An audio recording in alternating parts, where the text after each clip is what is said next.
My dad works in B2B marketing. He came by my school for career day and said he was a big ROAS man. Then he told everyone how much he loved calculating his return on ad spend. My friends still laugh at me to this day. Not everyone gets B2B, but with LinkedIn, you'll be able to reach people who do. Get a $100 credit on your next ad campaign. Go to linkedin.com/results to claim your credit. That's linkedin.com/results. Terms and conditions apply. LinkedIn, the place to be, to be. We acknowledge the traditional owners of country throughout Australia and recognise their continuing connection to land, waters and culture. We pay our respects to their elders past, present and emerging. Welcome to This Song Is Yours, a music podcast where we chat to a new guest each week, talk about their life and creative endeavours, and talk to them about some of the music they love. Our show works by chatting to our guests about music, their songwriting techniques, and occasionally getting them to make you a playlist of the songs they love. Welcome to episode 169. I'm your host, Simon Fink. Our guest today is Alexisonfire. The legendary Canadian hardcore outfit are releasing their first studio record in 13 years, which is entitled Otherness. In today's episode, we're speaking with vocalist and guitarist Dallas Green about the band's sonic evolution, their relationship with Australia, and how we got here 13 years later. Here we go. Our guest today is 1/5 of one of the most legendary hardcore and punk bands to come out of Canada in the last 20 years. Having released their last studio record in 2009 and utilising the last decade to focus on their respective solo projects like City and Colour and Gallows, today marks their triumphant return with a brand new studio record entitled Otherness. Please welcome to This Song Is Yours from Alexisonfire, Dallas Green. Hello. Hi there. How are you? I'm very well, thank you. How are you today? I am great. It's a nice day in Toronto, which is always welcomed in this time of the year because it can be really gross. Because where are we now? It is June. Is that like, I would say, spring for you guys? Well, it's, we've sort of, it seems like spring just doesn't exist anymore. It goes right from winter all the way, into May, and then it's swelteringly humid in Toronto. Right. So that's kind of, yeah. Well, I'm glad that it's hopefully getting into a bit of nicer weather for you as the month goes on. Yeah. It is an exciting time at the moment, Dallas. There's a brand new Alexisonfire record out this week, which is very, very exciting. Congratulations, firstly. Thank you. It's very exciting for us as well. Of course. This is the album is Otherness, and it's the first album in over, I think, 13 years for the band. And I guess, firstly, how is it kind of starting up this cycle again and releasing an album under the Alexis name? It's, I think, partially surprising. I don't think that this album would exist if we hadn't have gone through the pandemic, which is sort of like a strange thing to think about, but we tried to use our time wisely. And I think we felt very grateful that we had this thing to turn to in such a strange time for the world and in our own lives. So it's like this real beautiful sense of excitement and pride, and I'm over the moon about it. I really am. The album, definitely, I can understand that feeling. The album is it's an incredible record, and I think that there's a newfound kind of confidence and almost like a sonic diverseness to it almost, if that makes sense. Yeah, I think that's a very apt description. We've obviously had time away from one another, and we took like a pretty substantial break from being in the band, really being the band at all. But in that time, none of us stopped making music. None of us stopped listening and still being sort of obsessive fans of music. So I think that it was just it was sort of like natural for us to just sound different, but yet still kind of sound like us. You know what I mean? And I think when we 100%. started writing, it just sort of, we all seemed very supportive of one another, but also seemed very excited about being able to try new avenues of sound, you know? Kind of like realize that we could be whatever we wanted it to be. You know, it didn't have to be Crisis 2, or it didn't have to be like, oh, are we too old to make music like this or whatever. It was just like, let's just see what happens when we start making music together. And I think that's what allowed us to explore some new territory sonically. I think from what I've heard of the record is that it was started in the early stages of the pandemic, which is where I think a lot of people were able to slow down, kind of reevaluate what's going on within their lives, and kind of, I guess it's a bit of a silver lining when it does come to a pandemic, but relax, take stock, all that kind of stuff. And working on the songs in your basement, from what I hear from some of the songs, was it almost like a return to the start, with you guys being able to have a lot less pressure on the band and just hang out and write music? Yeah, I mean, that's what it was completely. Like, I don't think we even when we started jamming, it was because we could. You know what I mean? It wasn't to make a record. It wasn't like let's the world has stopped, so let's take this time and make an album. You know, it was just like Wade. I told Wade it feels like he started the band over. You know, because he just said, like, should we jam? And we said, okay, yes, because that's something where we can actually do with one another. And as we started playing, I think because there was no pressure, there was no we didn't get together under the pretense of trying to create. It just sort of was. We just allowed ourselves to. It really opened us up to just be creative with one another, which is sort of the best thing that the five of us do together. You know, we're all completely different people, and we all have different opinions on a lot of things, but there's something about when the five of us aren't talking and we're making music, or talking about making music. That's when it's like,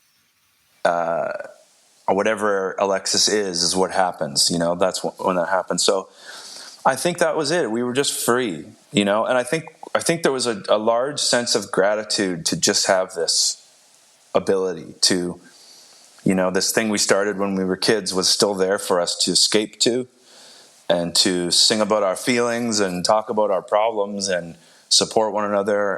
And it just, I think it all kind of shows in the record. 100%. I know a second ago you mentioned that music has continued to be made throughout the time of when the band wasn't together. Like, for example, people might know your work as City and Colour, or You and Me, Wade's work in Doom's Children, George in Dead Tired. Do you think that having those other kind of projects outside of Alexis, coming back to it now, 20 years on, allows that collaboration to work a lot easier, or you've picked up other kind of trade to allow Alexis to function in a higher matter almost? Yeah. No, I think that, you know, at first when we were younger, and I think, of course, like I started doing my own thing, and it was because I had these other songs that I wanted to work on, you know, and they weren't necessarily songs I thought would work in the context of Alexis. And then I think as we've grown older, everybody has found another outlet for their creative side of them. But this record really felt like we all used our collective experience to make the best Alexis record, because, you know, it's a strange thing, right? Like, I don't think anybody sounds like us. I think when we get together, we sound like Alexisonfire, and that's it. And allowing ourselves to create with other people and express some certain ideas elsewhere frees us up to be completely collaborative with one another. Because when we write songs, it's not about here, this is how I want the song to go. It's starts with an idea from one person, and then by the time it's over, we all have to be in agreement that this is how it should be. It's a very democratic process, Alexis, you know? But I think, again, using the collective experience we've had, but also being able to sort of like unload some of it elsewhere, it just, it made this experience just like, it was honestly the most beautiful time I've ever had in the studio and in this band, because it was nothing but positivity and support for one another's ideas. And,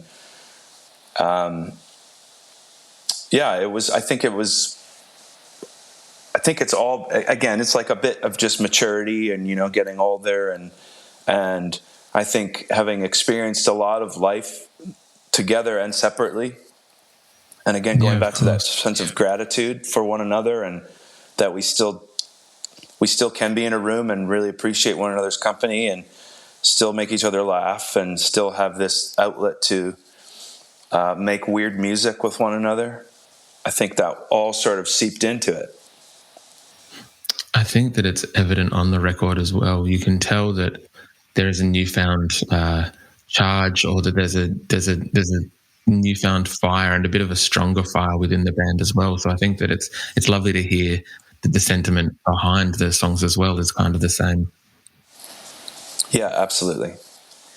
When you guys got together for this, I know that the album was produced by yourselves as well, which I think you've only done once before with one of the EPs in between the last album and this album. What was that kind of process like in terms of not just writing and recording, but producing the record as well as the collective of the five of you? Well, I think when we kind of realized we had enough songs for a record and that we should go and record them quickly because we were sort of on a roll of creativity, we talked about the idea of maybe trying to get somebody to produce us or whatever. But I think between all of us, we've made enough records. Like for myself, like all I've ever done since I was 21 years old is make records. So I feel like I know how to do it. And, and the same with, Wade has made records ever since too. And he's done scores for movies and video games, and like we've all done it. And I think the way we were writing and the way we were collaborating when we started making demos, it felt like we knew we weren't going to let ourselves make a bad record, first of all. But I think we just knew that it was going to be okay if we did it ourselves, And I think because there was this real supportive spirit behind one another. And, we've known each other long enough that we're not going to, we can easily say what we mean to one another, whether it's like to say to somebody that wasn't good, do it again. Or I'm not sure about that idea, why don't you try this? We have a very open relationship with one another. You know what I mean? Yeah. So I think like I was quite confident that we were going to be fine, whether or not everybody else was. I think everybody else was. But I remember there was a moment when we made we demoed the first 4 songs that we had written. And once I heard them like demoed, I looked at everybody, I was like, we've started to make the record. And everybody was like, what are you talking about? These are just demos. And I was like, no, I don't think you guys understand. We've begun the record, because I knew it. I could hear it already just by the demos. I knew that it was only a matter of time, and that was probably in December. And by the end of February, we had finished. That's incredible. Because I just knew we were on we had discovered a new gear, collectively, not just as a band, but as a group of people that know each other very well. Like it was just this, it was evident in what was happening. And I think, like I said, because I've only done this for 20 years and I haven't done anything else, I have experienced these feelings multiple times. And I just knew it. I knew as soon as we started demoing them, I was like, it's happening. I could feel it. And I was right. I'm very glad that you did get that feeling and that you guys were able to kind of, start that process of the record.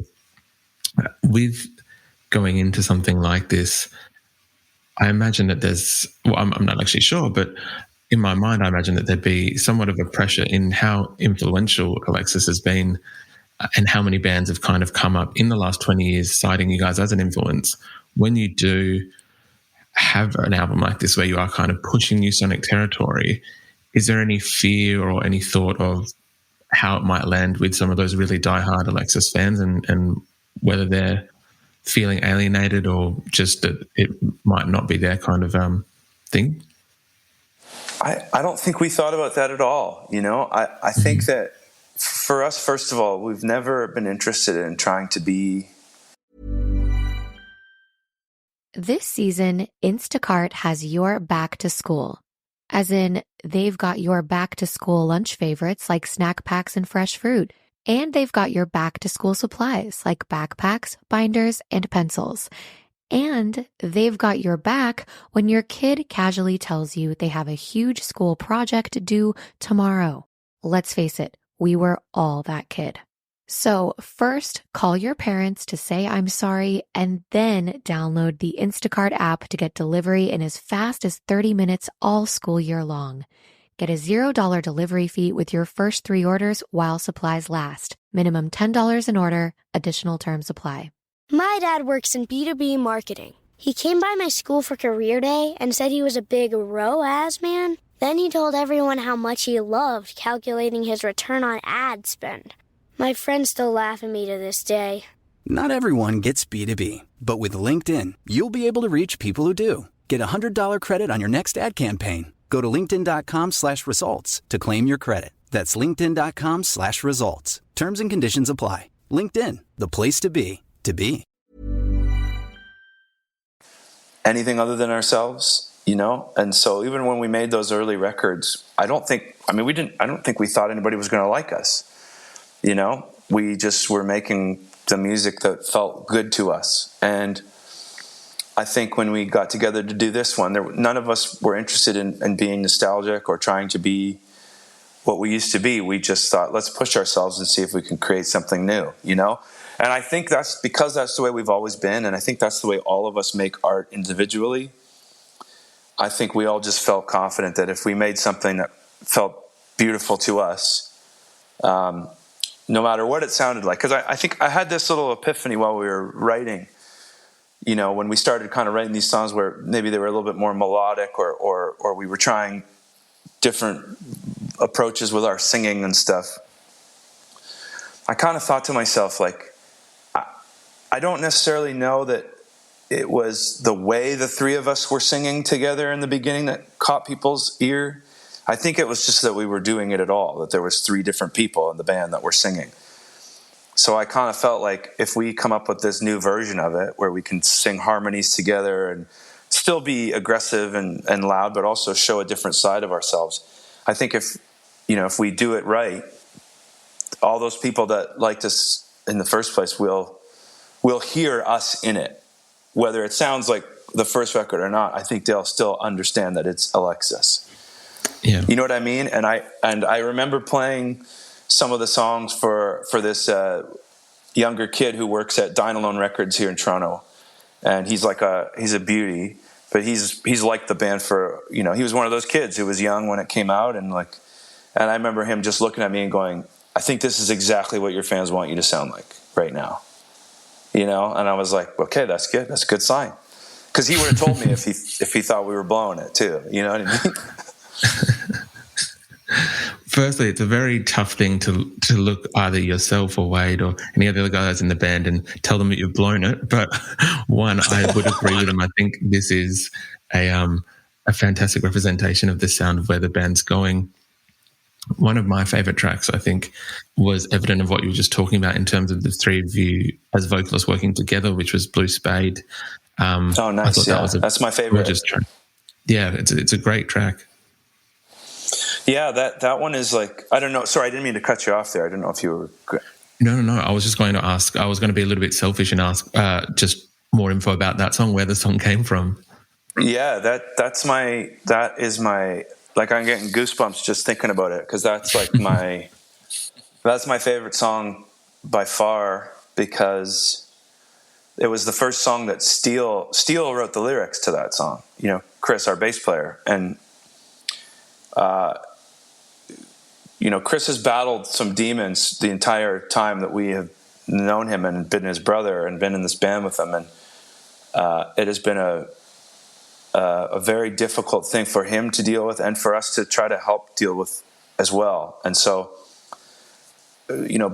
sort of expanding on this collaborative process, Steele started trying to kind of like write his thoughts down and present them to the band for us to possibly use in the song. And when he wrote those words, and then allowed me and George to kind of be the voice for him, it was a very large moment in our not only for, I think, sonically and lyrically what we could now sort of touch on in our songwriting, but also just as a group of people who have known each other for a very long time, for us to kind of be the support system for his thoughts.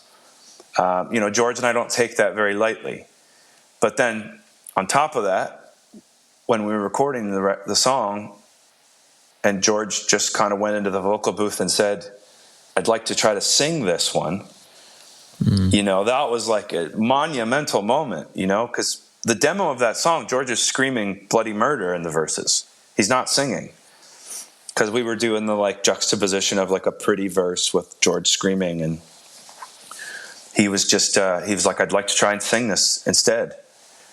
And then he showed us that voice, and we were all like, it was he made this quib. We were like, "Has that been there the whole time?" And he was like, "Yeah, I've been able to do this the whole time. I've just been hiding it from you guys." But I remember I had a moment after he sang, I was like, I'm going to go put some acoustic guitar on the verses now. And I remember going in the room and overdubbing acoustic guitar in the verses. And I'm sitting in the headphones and listening to George sing words that Steele had written. And I'm now putting like acoustic guitar on it. And I would just start crying when I was tracking, because it was like this, like, it was so much like being in this band is so much more than a band. It really is. It's hard to explain to people, but like we've been through so much just as human beings with one another.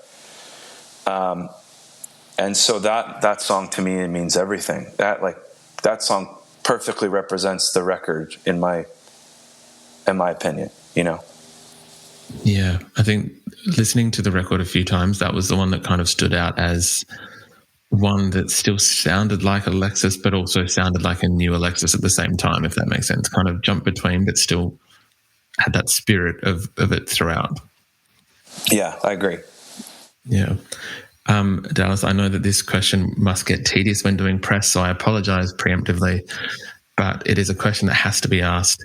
I think that Alexis does have such a connection with Australia, and Australia loves Alexisonfire. They love yourself. They love City and Colour, Doom's Children, all the offshoots of Alexis as well. Can we expect to see yourself and the guys down here at some point promoting this record? Oh, yeah. I think it'll probably be next year, just because of the way things are lining up. And, it's been a weird time to try to book tours and all that with, yes. And like you go out and somebody gets COVID and you got to cancel and all that stuff. But I think everybody's trying to like be as high spirited as possible about going back on the road. So, but yes, we will absolutely come back as soon as it's possible. I think that's like, we are very aware and feel the very same thing that you guys feel for us. Like it is a very two-way street, I think, for us in that country. So, as soon as humanly possible, we will come and play for you. Beautiful. That's very, very exciting. And lastly, Dallas, we would usually ask our guests what they're currently listening to, if there's anything that's kind of caught your fancy at the moment on your record player or streaming service, respectively. Yes. There's a guy named, have you ever listened to Hiss Golden Messenger? Yes. Yeah. MC Taylor. So he made a record over the pandemic. He made a new Hiss record, which is beautiful, but that came out last year. But he made a record over the pandemic, and it's called Revelator's Sound System, where he took all these guitar loops he had made and then went, and him and his friend made it into this like 4-song kind of free jazz instrumental thing, and he sent it to me before it came out, and it's now coming out, and I've been re-listening to that obsessively. So go listen to that, Revelator Sound System. And then what else have I been listening to?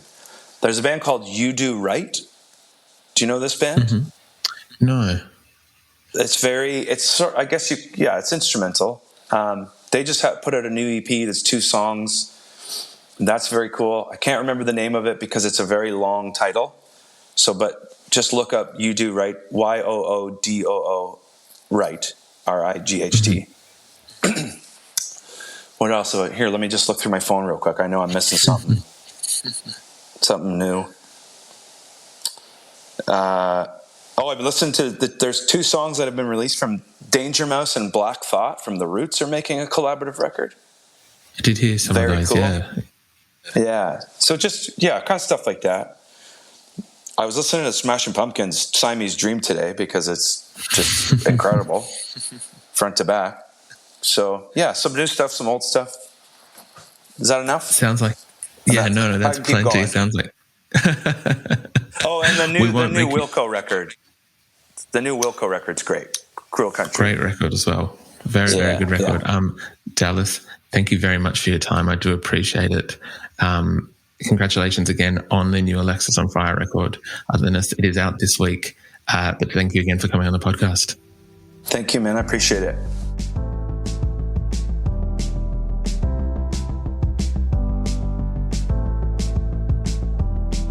And that's our show. A massive thank you to Dallas Green for his time. Otherness by Alexisonfire is out now, and we've left links in the show notes if you'd like to buy the record. We also want to give a huge shout out to Amy at Deathproof PR for helping out with today's interview. If you like this show, please subscribe wherever you get your pods and stay up to date when new episodes are released. We release new shows each Wednesday and Friday morning, and we now have a Patreon, which you can find within the show notes of this episode. You can follow the player's profile on Spotify, and you can follow us on Instagram, Facebook, and TikTok. Until next week, cheers.